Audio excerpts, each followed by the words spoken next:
My daughter said I wasn't invited to my grandson's wedding. She said everyone insisted. I said, understood, and quietly froze the trust they were counting on. What happened next was rather unexpected. I will tell you how everything unfolded. First, let me quickly thank you for your continuous support. This means a lot to us. If you enjoy the stories we share, kindly subscribe to this channel. It will be great if you can leave a comment on which city you are watching from. We might just give you a shout out in our next story. Today's special shout out goes to Sam Roy from New York. We are glad you enjoy our stories. Now let's go deeper into the story. I've never been the kind of man who demanded gratitude. I'm not built that way. I was raised on the kind of pride that settles into your bones when your hands are calloused, your word is solid, and your name means something in town. I ran a construction business for almost 40 years. Poured foundations in winter, framed houses in the July heat, and got to know every nail and screw like family. But my real legacy wasn't the buildings. It was Melanie, my daughter. She came into the world with her mother's eyes and my stubborn streak, and after Helen died when Melanie was just 12, I raised her on my own. Every scraped knee, every bad grade, every broken heart, I was there. Not perfect, never soft, but steady, always steady. By the time I retired, I had enough put away to live comfortably and still help out where I could. I didn't drive a fancy truck. I didn't take cruises or play golf. My joy came from seeing Melanie and Evan, my grandson, move forward in life. Evan was a good kid. Smart, kind, respectful in the way boys aren't often taught to be anymore. I helped pay for his first car, co-signed his college loans, even taught him how to hang drywall when he and his friends tried converting the basement into a studio. He used to call me Gramps, always with a grin, like I was a secret he was proud to share. Those little moments, they were everything. They made the ache of missing Helen just a little easier to carry.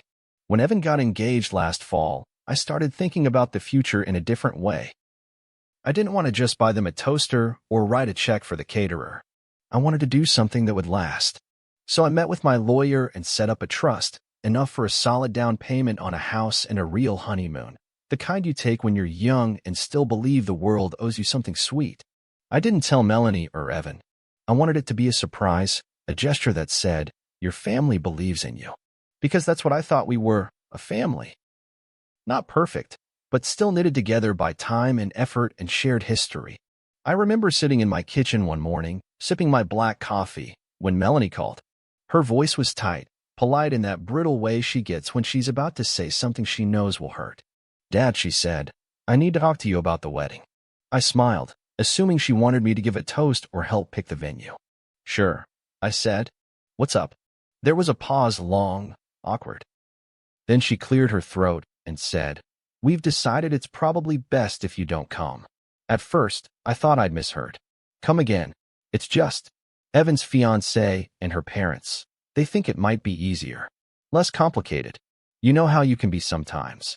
I stared at the wall above the kitchen sink, the one with the little photo of Evan at 6 years old, holding a hammer next to a crooked birdhouse we'd built together. I couldn't even feel my coffee mug in my hand. Understood, I said. That's all. I didn't argue. I didn't ask questions. I just hung up and sat there in the quiet, listening to the hum of the refrigerator and the thud of my own heartbeat in my ears.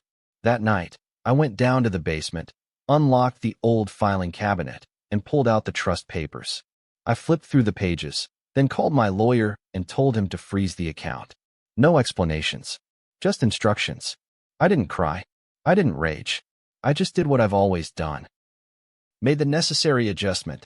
If they didn't want me at the wedding, they didn't need my help building a future. Simple as that. At least, that's what I told myself. But the truth? It didn't feel simple. It felt like a betrayal wrapped in a smile. I had spent decades showing up, doing the hard things, making sure my daughter and grandson never felt the kind of emptiness I did growing up. And in one phone call, I learned where I truly stood, not as family, but as furniture. Useful until inconvenient. I didn't sleep that night. I sat on the back porch with a blanket wrapped around my shoulders, watching the stars blink out one by one. The air was cold, and my bones ached, but I stayed out there anyway, because I knew something had shifted, something I couldn't patch or rebuild. And for the first time in a long, long time, I wasn't sure I wanted to try. I didn't tell anyone what Melanie had said. Not my friends from the hardware store, not the old crew I still grab coffee with once a month, and certainly not the neighbors who always asked about the wedding every time I checked the mail. I let them talk, let them assume I'd be there, front row, smiling like any proud grandfather would. Let them think I was picking out a suit, booking a hotel, maybe rehearsing a toast. I nodded politely and gave nothing away. Because what was there to say? That my own daughter had disinvited me from my grandson's wedding like I was an embarrassing uncle with a drinking problem? That I had become an afterthought in a story I helped build from the ground up? No, I couldn't speak it aloud.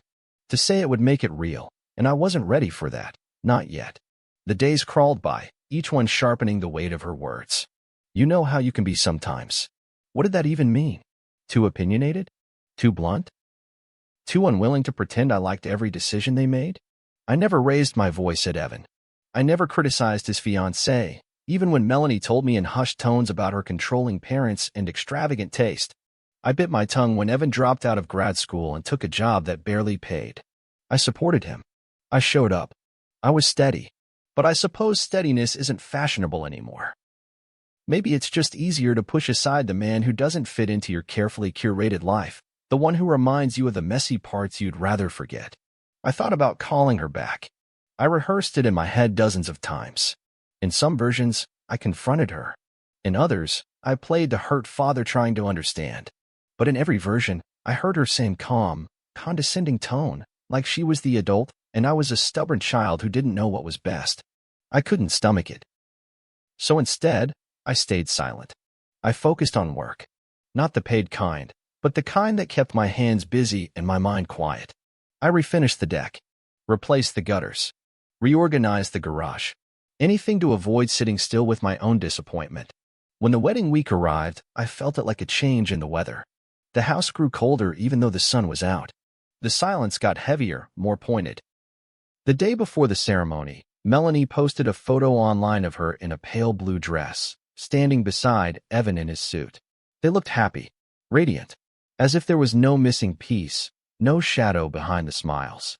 I stared at it longer than I should have, trying to find some clue that they regretted leaving me out. There wasn't one.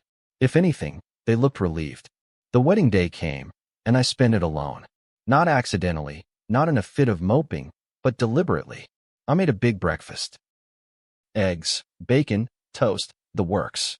I sat at the table, poured my coffee, and didn't check my phone. Around noon, I went out to the shed and started sanding an old rocking chair I'd meant to fix for years. I lost track of time. The rhythm of the work, the hum of the sander, the smell of sawdust, it drowned out the pain in a way nothing else could. I didn't think about Evan saying his vows, or Melanie giving a toast, or the family dancing and drinking while I sat in silence. I just worked. Because work was the one thing that never let me down. Later that evening, I grilled a steak, poured a glass of scotch, and sat on the back porch watching the sky turn orange and then violet. No one called. No one texted. And the emptiness I'd feared didn't swallow me whole. It sat beside me, quiet and respectful, like an old friend who knew better than to speak. I thought of Helen. What she'd say if she could see this mess. She'd be angry. She always said I gave too much without asking for anything in return. Maybe she was right. Maybe that was my fatal flaw, loving my family without terms, without conditions, and believing that would always be enough. The next morning, I packed up the wedding gift I had already bought, a custom watch with Evan's initials and the date engraved on the back. I'd meant to give it to him during the rehearsal dinner, something sentimental to mark the moment. Instead, I put it in the back of the closet, behind old photo albums and tax documents. I couldn't bring myself to throw it away, but I knew I'd never hand it to him either. That moment had passed, and with it, something in me had quietly snapped. Not in anger, not in spite, but in understanding. Understanding is a strange thing. It doesn't always arrive with clarity. Sometimes it comes like a slow leak, unnoticed until the floorboards rot. And by the time you finally smell the mildew, the damage is already done. That's how it felt, like I'd been living with a quiet betrayal for years, and only now could I see it for what it was. The way Melanie stopped asking for my opinion. The way Evan gradually visited less. The polite but distant holiday calls. The signs were there. I just didn't want to believe them. I closed the trust account that Monday. Called the lawyer, confirmed the freeze, and instructed him to send me all the documentation. I wanted it done. Final. No room for confusion. When he asked if I needed help explaining it to the family, I laughed, short, bitter. They explained everything already, I said. They don't want me involved. As I hung up, I felt a strange calm settle over me. It wasn't satisfaction. It wasn't revenge. It was resolve. The kind that comes when you finally stop pretending the people you love are incapable of hurting you. I wasn't angry. I was awake. The days after the wedding felt strange, not painful in the way I'd expected, but vacant, like walking through a house after it's been emptied. Everything was still there, the photos on the wall, the smell of old leather in my recliner, the ticking of the clock on the mantel. But something had hollowed out beneath the surface. I didn't hear from Melanie. Not a thank you, not a follow-up, not even a leftover cupcake or a courtesy call to say the day went well. It was as if I'd been erased cleanly, surgically, with no trace left behind. I kept waiting for the hurt to swell into anger, something loud and sharp that would justify what I'd done. But all I felt was a quiet finality, like the last page of a book I didn't know I'd been writing. I tried to go about my routines. Every morning, I'd walk down to the diner on Main Street, where I'd been having breakfast with the same handful of retired men for the better part of 10 years. We talked about the usual, politics, baseball, the new development project that was ruining the North Side. They all asked about the wedding. So how'd it go, Bobby? Did you cry when the boy said I do? One of them joked. I just smiled, took a sip of my coffee, and shrugged. Didn't make it, I said flatly. The silence that followed was thick. No one pushed. A few exchanged looks, but the conversation drifted elsewhere. They didn't ask again. At home, the silence pressed harder. The trust papers were filed away, officially frozen, no longer accessible without my signature. I'd made it clear that nothing was to be dispersed unless I gave a written release, which I had no intention of doing. The lawyer, Mr. Forrester, called once to double-check. Just confirming you're holding your position? He asked carefully, like he was trying not to offend me. I'm confirming they held theirs, I replied, and that was the end of it. The photos started rolling in that week, online albums, tagged pictures, smiling faces in 100 different poses. Evan in a sharp navy suit. His bride, Eliza, in a gown that looked like it cost more than my first house. Melanie between them, beaming, holding a bouquet like she was the mother of the year. I studied her face the way I used to read blueprints, looking for cracks, inconsistencies, weak framing. But she looked happy, untroubled.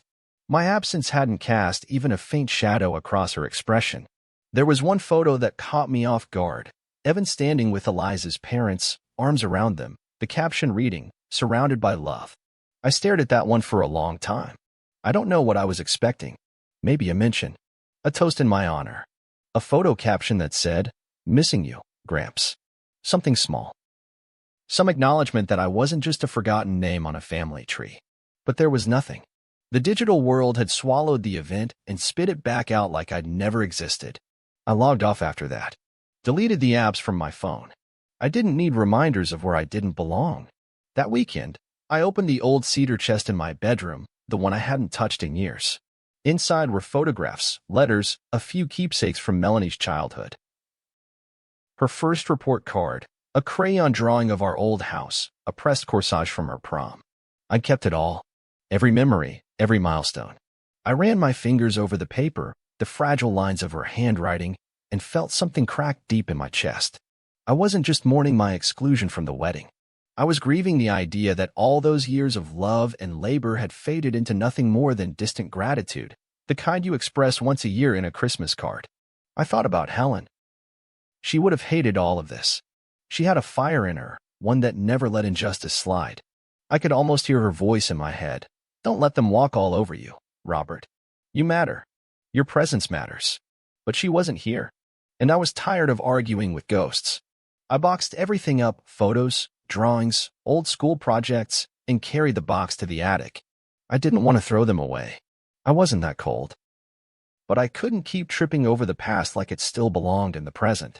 I needed space to breathe, to understand what came next, to rebuild the version of myself that didn't orbit around a family that no longer saw me as essential. That Sunday, I drove out to the country. There's a lake about 40 miles north where Helen and I used to camp with Melanie when she was a kid. I hadn't been back in years.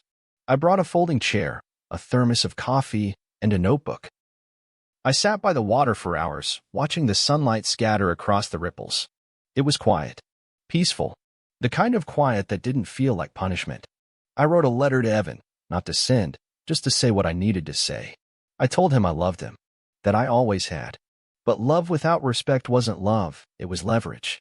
And I was done being leveraged. By the time the sun dipped behind the trees, I felt something settle inside me. Not closure. That's a myth. But clarity. I wasn't angry. I wasn't even particularly sad anymore. I was simply done pretending. Done giving without boundaries. Done waiting for recognition that would never come. I folded the letter, placed it in the notebook, and drove home in silence. The celebration was over. I hadn't been part of it, but I'd lived through it. Alone, yes, but awake.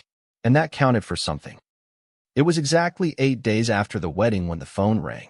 I almost didn't answer. Most calls that early on a Monday came from telemarketers or automated pharmacy reminders, and I wasn't in the mood for either. But something about the number, a vaguely familiar area code, made me pick up. Dad? Melanie's voice slipped through the speaker, thin and hesitant, like it was testing the temperature before diving in. I said nothing at first. Just let her sit in the silence she'd carved. She inhaled sharply. I need to talk to you. Please. Her tone was different this time. Not polished. Not rehearsed. There was a tremble in it, an edge I hadn't heard in years. I leaned back in my chair, one hand still on the coffee mug I hadn't touched. Go ahead, I said, my voice flat as a concrete slab. There was another pause. I didn't want to leave you out, she blurted. That wasn't just me. It wasn't even mostly me. Evan and Eliza's family, there were concerns. They thought it might be better this way. She rushed her words like someone racing ahead of consequences. They were afraid there might be tension. You know how you can be when she stopped herself. They just didn't want any distractions. I let that sit between us for a moment. So I was a distraction. I didn't phrase it as a question. I knew the answer already. But hearing it out loud, hearing her try to spin it into something noble or strategic, made it settle deeper in my bones. Melanie exhaled sharply, clearly frustrated that I wasn't making this easier for her. No, Dad. It's not about you being a distraction. It's about keeping things smooth. Weddings are delicate, and I'm messy. I finished for her. A complication. An embarrassment. That's not what I said. She shot back, sharper now. I didn't want it to be like this. I tried to push back, but Evan said, she stopped again, as if realizing how little power she actually had in that conversation. They just thought it'd be better without tension. I laughed thin, not a joyful laugh, but something dry and gutted. You mean better without me? Her voice broke. Dad, please don't do this. Evan didn't mean to hurt you. He's just young. He didn't understand what it would feel like for you. But he knows now. We all do. Especially after we found out about the trust. There it was. The reason she called. Melanie paused, waiting for me to respond. I didn't. I took another sip of coffee, cold now, and let her stew in the silence. She pressed on. I didn't even know you had something like that set up. Why wouldn't you tell us? Because I wanted it to be a gift, I said, slow and deliberate.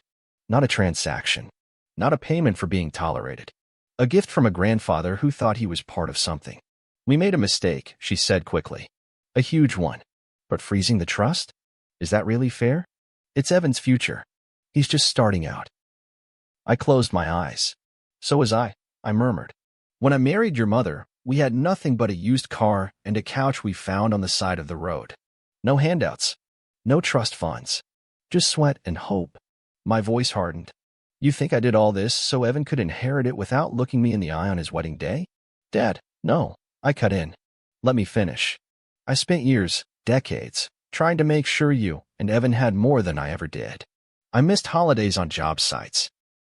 I gave up vacations so I could pay for your braces, your car, your tuition. I was there for every emergency, every favor, every time you called. And all I asked in return was a seat at the damn table. I could hear her breathing shift, the weight of my words finally sinking in. You don't know what it felt like, I continued, my voice shaking despite how calm I tried to sound. To open my phone and see strangers in my place. To see your face lit up next to people who barely know him, while I sat here like a ghost. I swallowed hard. So no, Melanie, I'm not unfreezing the trust. Not now. Maybe not ever. But Dad, we need it. We put a deposit on a house.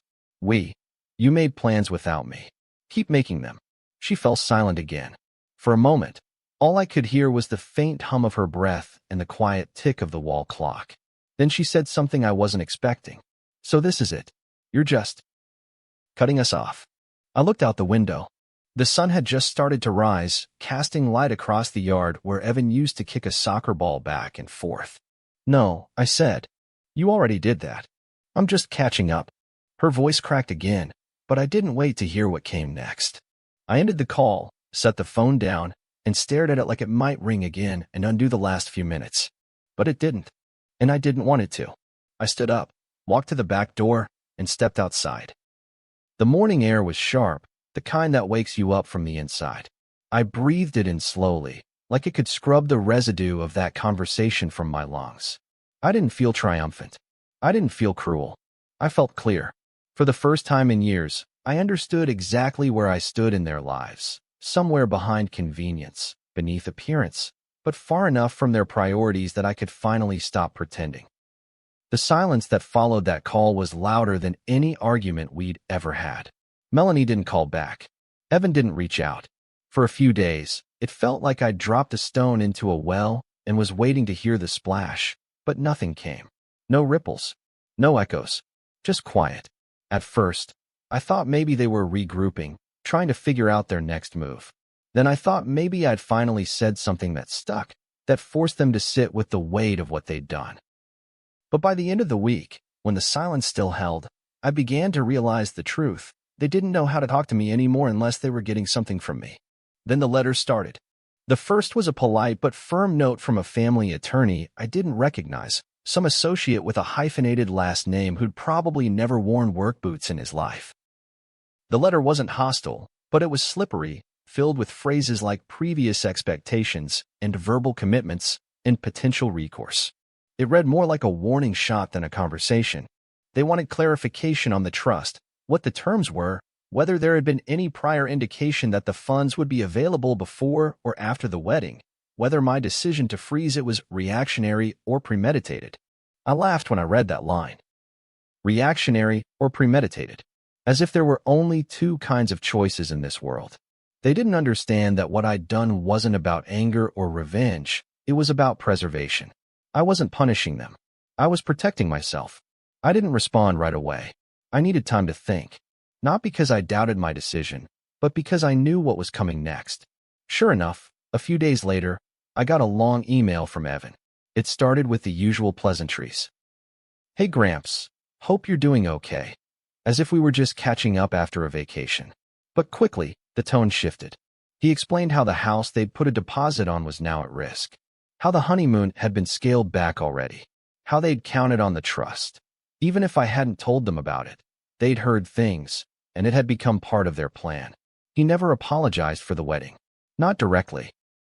He said things like, sorry you felt hurt, and it wasn't personal, which is just another way of saying, we knew it would hurt, we just didn't care enough not to. I read his email twice, then deleted it. Not out of spite, but because I knew answering it would only lead to more of the same. More gaslighting. More attempts to smooth things over just enough to get what they wanted. I wasn't going to be the family ATM anymore. I wasn't going to let my legacy be reduced to a dollar sign attached to their convenience.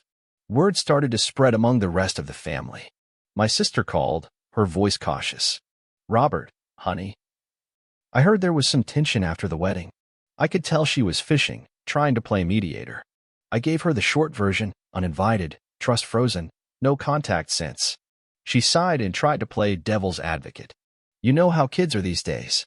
They get overwhelmed. They don't always think things through. They thought it through enough to hire a lawyer, I said dryly. That shut her up for a moment.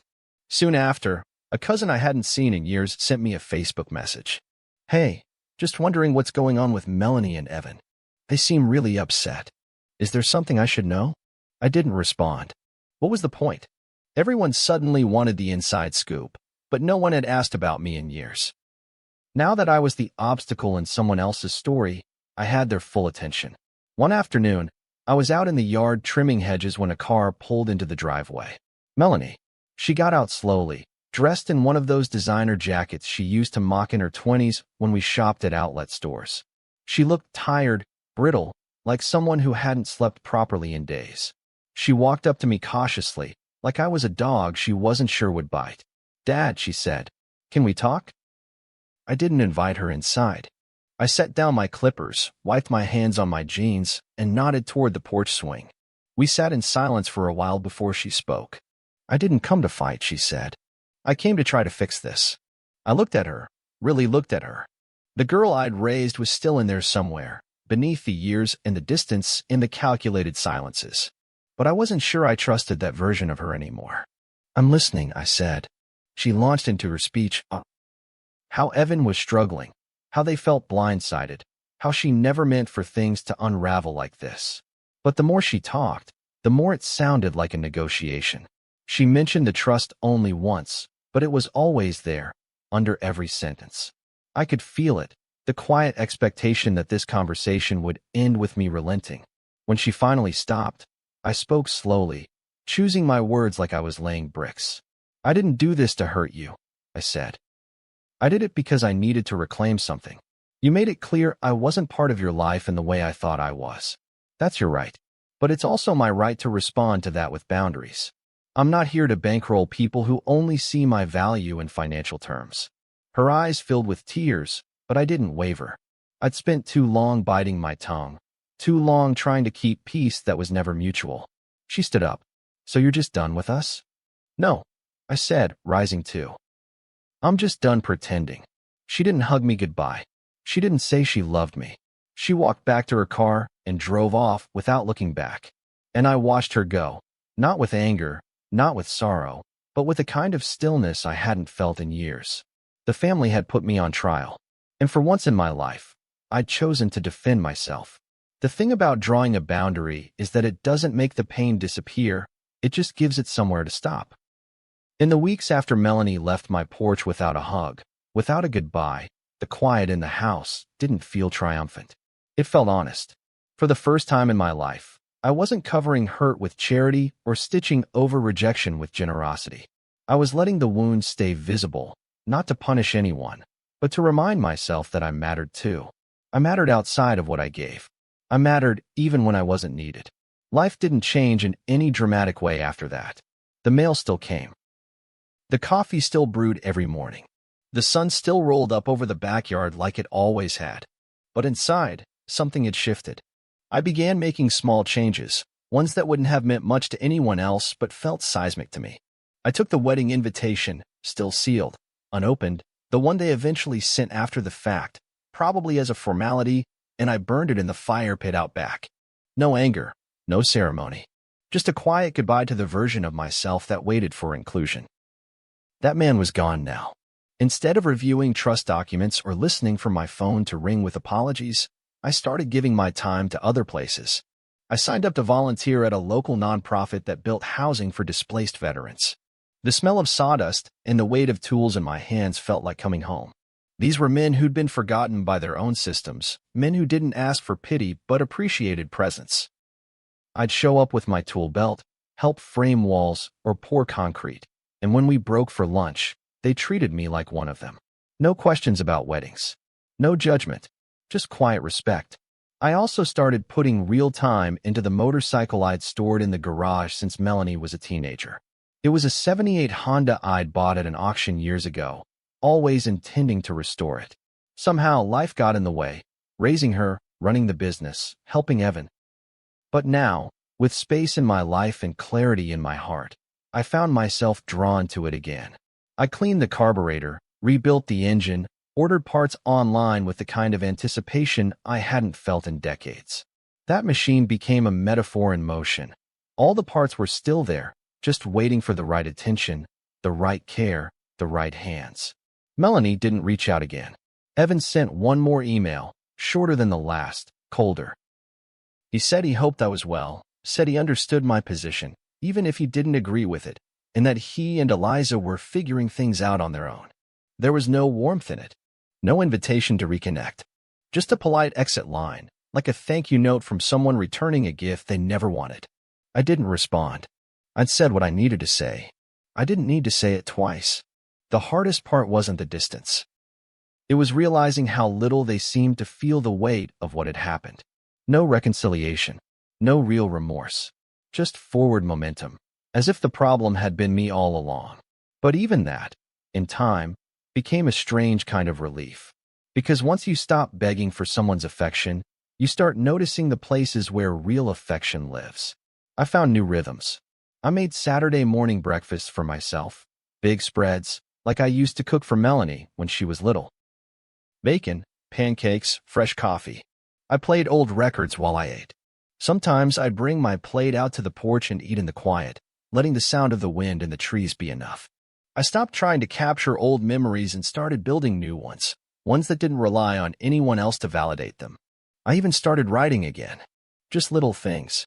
Letters to Helen I'd never sent. Notes in a journal about the work I did at the nonprofit. Thoughts about legacy and time and forgiveness. It felt good to put things on paper, to see them take shape in ink. Writing helped me realize I hadn't lost everything. I'd just lost an illusion. And in its place, I was building something far more stable. Peace. I updated my will in early spring. Sat across from Mr. Forrester in his office, flipping through legalese with a calm that surprised even me. I restructured the trust entirely. Removed Evan and Melanie as beneficiaries. Not out of spite. Out of clarity. I replaced their names with a scholarship fund for trade students, kids who wanted to build things with their hands, who'd be grateful for a chance. I added a clause in bold. Inheritance is not an apology for exclusion. It is a reward for connection, for respect, for love returned in kind. Mr. Forrester looked up at me when we finished. "Are you sure about this, Robert?" he asked. I nodded. I've never been more sure of anything. And I was. For the first time in years, I wasn't acting out of obligation. I wasn't trying to buy love or secure a place in their future. I was reclaiming my own. As summer came, I took the finished motorcycle out on the road. The wind hit my face like a baptism. The roar of the engine, the smell of warm asphalt, the blur of trees rushing past. It felt like being alive again. Not in the way I'd been for years, waiting quietly on the sidelines, but in the way a man feels when he's stopped asking for permission to matter. I don't know what Melanie tells people now. Maybe that I'm bitter. Maybe that I changed. Maybe that I just couldn't let go of the past. But I know the truth. I didn't change. I simply stopped pretending. I didn't let go of the past. I let go of the version of the future where I was welcome but not wanted. And now, in the stillness of my own life, I finally have room to breathe. If this story resonated with you, and you've ever faced the painful choice between family loyalty and self-respect, don't forget to like, subscribe, and share your thoughts in the comments below. Your voice matters, and stories like this remind us that setting boundaries isn't selfish, it's necessary. Stay tuned for more powerful, real-life dramas that speak to the heart. See you soon in the next story.